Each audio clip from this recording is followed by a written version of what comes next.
I'm Isabella. I also go by Izzy. I'm Krishna. Hi, I'm Martino Harmon. Nice to meet both of you. Thank you for participating. Thank you. All right, so my first question is something I'm really interested to hear your answers to. In your own words, what is Common Ground? For me, Common Ground is first and foremost a student-led organization that prioritizes social justice. But I think more importantly, Common Ground is a community where we are able to meet people with similar interests, similar passions for social justice, and we're able to build community with one another and work towards the development of social identity throughout campus. There's also the ALA courses through IGR, and Common Ground like its own entity in a way, because we just co-create space, and it's such a safe space. We come actually into the room that's just out there, and we all will sit in a circle and like start in with a check-in. Like you don't get that in an everyday classroom. Sounds really empowering and a great experience. You know, there are so many opportunities to do so many things here at the University of Michigan. How did you find Common Ground? What drew you to the program? Honestly, I saw one of the stickers my freshman year at Festival, and it was like dialogue is a superpower, which I 100% agree with, and I was so excited to see that. But then I was in a workshop my sophomore year. Then I was really interested. There's a QR code at the end, and then I just furthered my interest, and that's how I found Common Ground. I think I first found Common Ground through the program Summer Youth Dialogues, which I was able to be a fellow for. That is like a sort of similar program, but we work with like kids in the Metro Detroit area, high schoolers in the Metro Detroit area. Towards the end of the program, I had a few facilitators tell me that I should look into the organization and I should look into facilitating on campus. And I'm so glad that I did, because I was able to meet such a great community. That's great. You both had experiences that sort of led you to Common Ground and people that sort of helped encourage you to get involved. I know you've had many, many lessons that you've learned as part of Common Ground. So I'm going to ask you can you focus in on one lesson that you can think of that you really learned through Common Ground that stands out to you?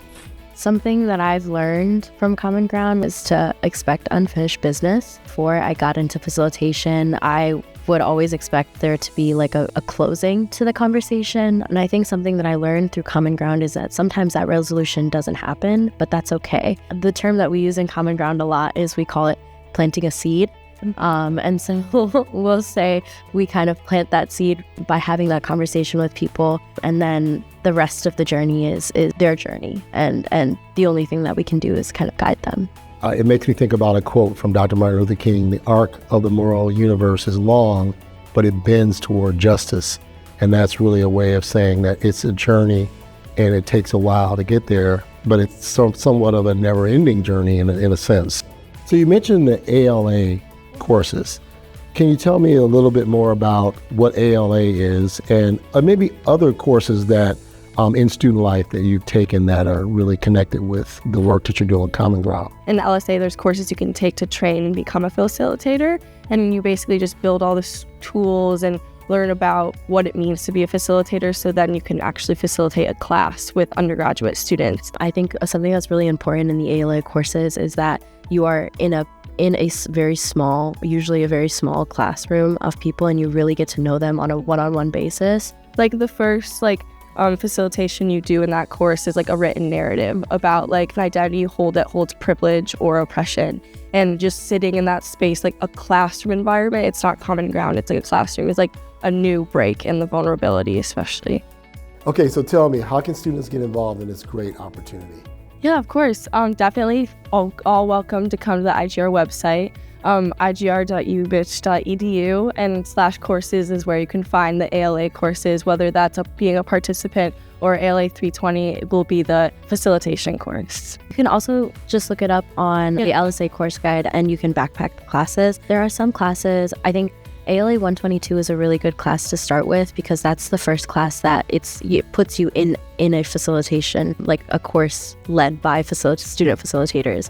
And then you can move on to 320. That has an interview process, but it's not a hard interview at all, and it's very welcoming. It's in the IGR office. That was my first, I think, real introduction to IGR courses, and it was awesome. Even if you're not in a course or like in student life or in IGR, always welcome to come to IGR though. And that's what I always tell people.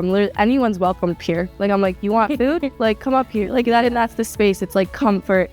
But on top of that, like, dialogue is something you can take into any space. So just learning what dialogue truly means. And I think especially in the political climate and world we live in now, dialogue is so important. And that's truly what's going to further our journey. So you can do that anywhere. Well, this has been great. I want to thank you both. I'm just so excited for both of you, and I'm just happy to have an opportunity to meet with you. So thank you so much. Yeah, thank you. All right. Go Blue. Go Blue.